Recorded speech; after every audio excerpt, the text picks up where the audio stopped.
सर्वप्रथम स्वर्गवासी हमारे सेनानी, वीर सेनानी, हमारे श्रद्धेय आदरणीय जो हमारे साथ नहीं रहे, उन सुरेंद्र सिंह सेंगर साहब को, उनकी स्मृति को मैं प्रणाम करता हूं।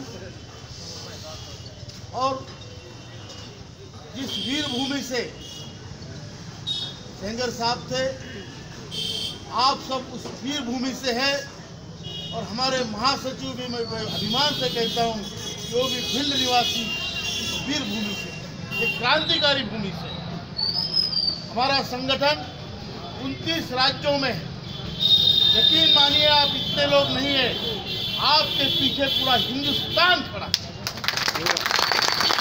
कश्मीर से लेके अंडमान निकोबार तक हर स्टेट में आपकी संगठन है।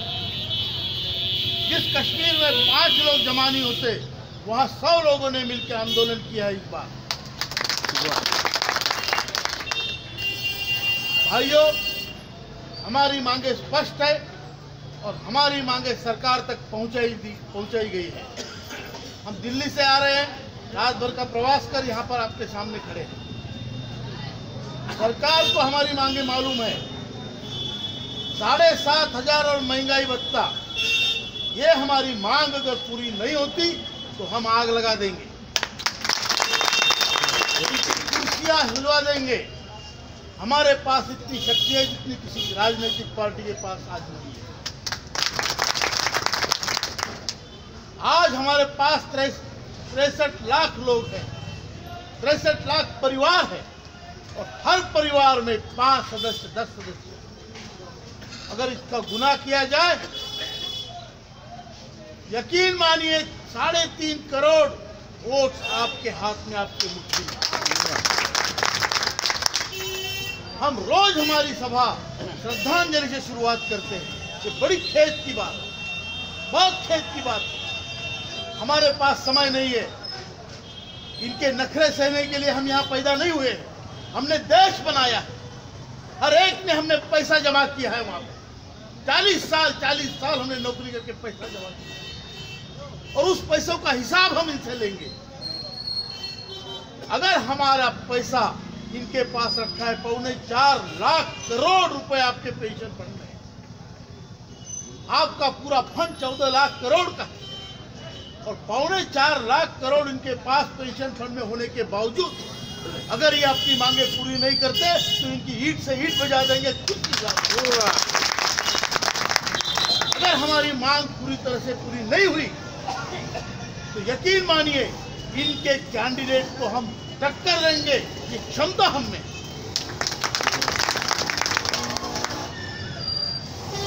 हम किसी के भी खिलाफ कैंडिडेट खड़ा करेंगे तो उसको गिरा तो पक्का है।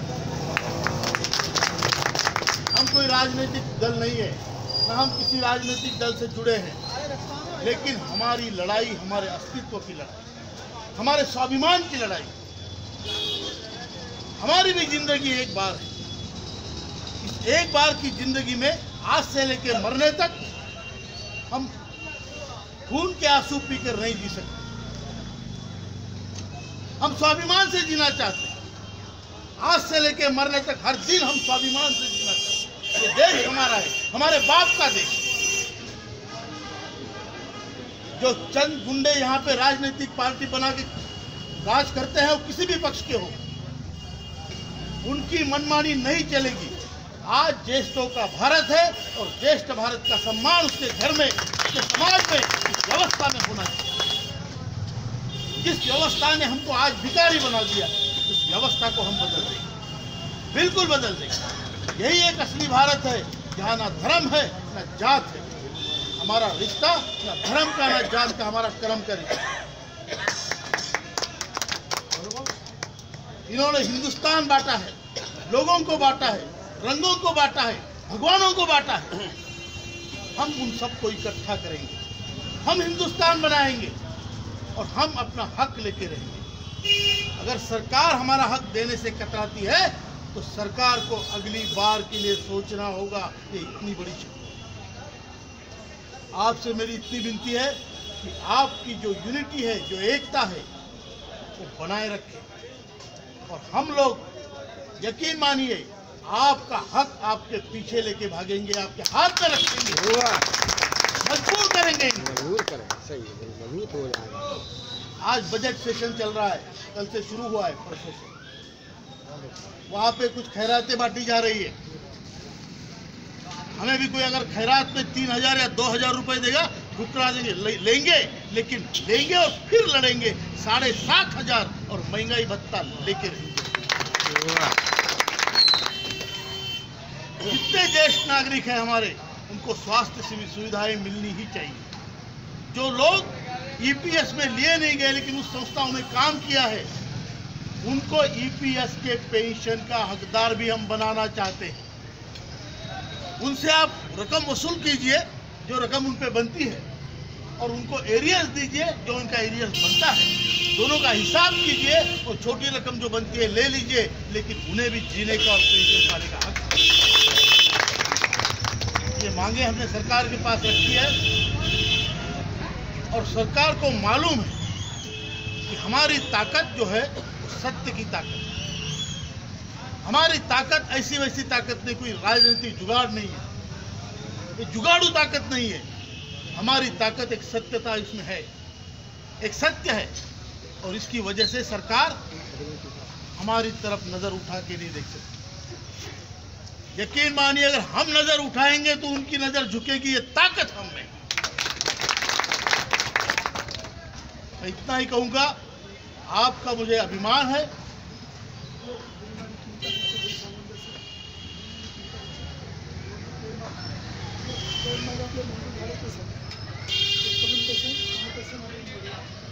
हमारी जो लड़ाई है इसमें कुछ हमें विजय मिला है, पूरा विजय अभी तक नहीं मिला है, पूरी विजय अभी तक नहीं मिली है, कुछ विजय हमें मिली। पहली बात, आज हमारा एक टी शर्ट पहन के या वैसे भी ईपीएस का कोई आदमी किसी कमिश्नर के कार्यालय में जाता है तो उसको सम्मान होता है, पहले उसको अंदर नहीं आने देते, क्योंकि उनको मालूम है अगर ये घुसने नहीं देंगे तो लोग आके उनकी कॉलर पकड़ने की ताकत रखते हैं। दूसरी बात, कम्युनिकेशन का मुद्दा उन्होंने पूरी तरह से मान लिया है। पहले हयात कम्युनिकेशन का पैसा कटता था, अब 15 साल के बाद आपने कम्युनिकेशन की रकम, आपका पेमेंट पूरा हो जाएगा, जितना आपको पहले मिलता था उतनी आपकी पेंशन हो जाएगी। स्वास्थ्य सुविधाएं, ये अपनी मांग मान्य हुई है, और दिल्ली में पायलट प्रोजेक्ट चल रहा है, उसके बाद वो पूरे हिंदुस्तान में लागू होगा।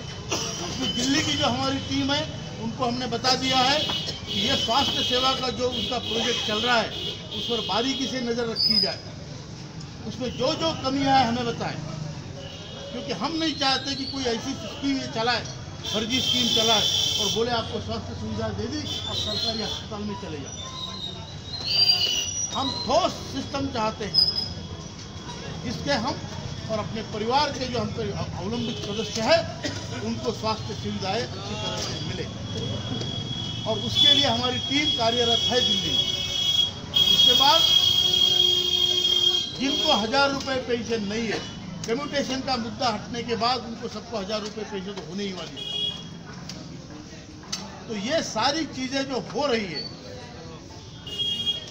ये आपकी जीत है, लेकिन आपकी हमारी सबकी पूरी जीत तब होगी जब 7,500 और महंगाई भत्ता हम में से हर किसी को। वो दिन दूर नहीं है, 13 तारीख तक बजट है, उसके अंदर ये फैसला हो जाना चाहिए, और मार्च में आचार संहिता लगेगी। उसके पहले अगर फैसला नहीं होता है तो इनके सारे कैंडिडेट को हराने की ताकत नहीं।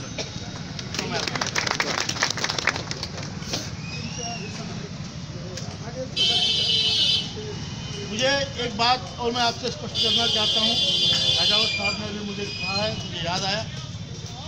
हम कल अभी दिल्ली से आ रहे हैं, कल हम परसों के दिन भगीरथ जी प्रसाद से मिले थे, आपके सांसद जी से। हम उनसे इसलिए मिले, इसलिए नहीं कि वो आपके सांसद हैं, इसलिए मिले कि वो एक IAS अधिकारी रह चुके हैं, उनको ये जो बदमाश अधिकारी है उनकी चाबियां मालूम है कहाँ रखी है, और वो एक पॉलिटिशियन भी। इस हिसाब से हम उनसे मिले थे, और उनको हमने कहा कि आपके कहने पे हमने अनशन तोड़ा है। दिल्ली का जो हमने आमरण अनशन आत्मदाह था, आपके कहने पे तोड़ा है, क्योंकि आपको मंत्री जी ने भेजा था। अब मंत्री जी से भी मिले। भागीरथ जी प्रसाद ने कहा कि उन्होंने 20 सांसदों की एक टीम बना रहे हैं। हमने भी हमारे सांसदों को बोल के उनके साथ जोड़ दिया है। ये 20 सांसद मोदी जी को मिलने वाले हैं 1-2 दिन में, और उनको अपनी पीड़ा बताने वाले हैं और ये बताने वाले हैं कि आप कुछ करो, नहीं तो हम तो गए काम। मोदी जी आप कुछ करो, नहीं तो आपके सांसद हारने वाले हैं, ये स्पष्टतः उनको बोलने वाले हैं। अभी आज से लेकर 13 तारीख तक जहाँ जहाँ आंदोलन हुए नहीं है, वहाँ आंदोलन होने चाहिए। और हम एक पत्र बना रहे हैं जो आपको सभी एमपी को देना है। उसमें हम स्पष्ट लिख रहे हैं कि अगर इस बजट सेशन में हमारा काम नहीं हुआ तो आपको हराने की जिम्मेदारी ये संगठन लेगी। देश के हर एमपी को ये पत्र जाएगा, हर सांसद। इसके अलावा हम कई मंत्रियों से मिले। पीयूष जी गोयल जो आज अर्थसंकल्प प्रस्तुत कर रहे हैं जेटली जी के अभाव में, उनको हम मिले हैं, उनको निवेदन दिया है, उनको निवेदन मिला है, उनको विषय मालूम है। उसके अलावा जुएल ओराम नाम के एक मंत्री है, उनसे भी हम मिले। वो मंत्री आदिवासी क्षेत्र के, इसमें मध्य प्रदेश, बिहार, झारखंड, उड़ीसा, ये राज्यों में आदिवासियों की संख्या ज़्यादा है। इसलिए उनका कहना यह है कि जो आदिवासी लोग हैं उनको ईपीएस की अगर पेंशन मिलती है तो बाकी आदिवासी की सुविधा नहीं है। इसलिए वो मुद्दा अपनी तरफ से मोदी जी के पास प्रयत्न जारी है। आपको न्याय मिलेगा, और आपको न्याय जब तक मिलता नहीं तब तक हम दम रुकने वाले नहीं। दो नारे लगाएंगे। जो पेंशनर्स का काम करेगा वही देश पर राज करेगा। जो पेंशनर्स का काम करेगा वही देश पर राज करेगा। ज्येष्ठ भारत, श्रेष्ठ भारत, ज्येष्ठ भारत, श्रेष्ठ भारत। धन्यवाद। कमांडर साहब आगे बढ़ो, हम तुम्हारे साथ हैं। कमांडर साहब आगे बढ़ो, हम तुम्हारे साथ हैं। ज्येष्ठ भारत, श्रेष्ठ भारत, ज्येष्ठ भारत, श्रेष्ठ भारत। जय हिंद।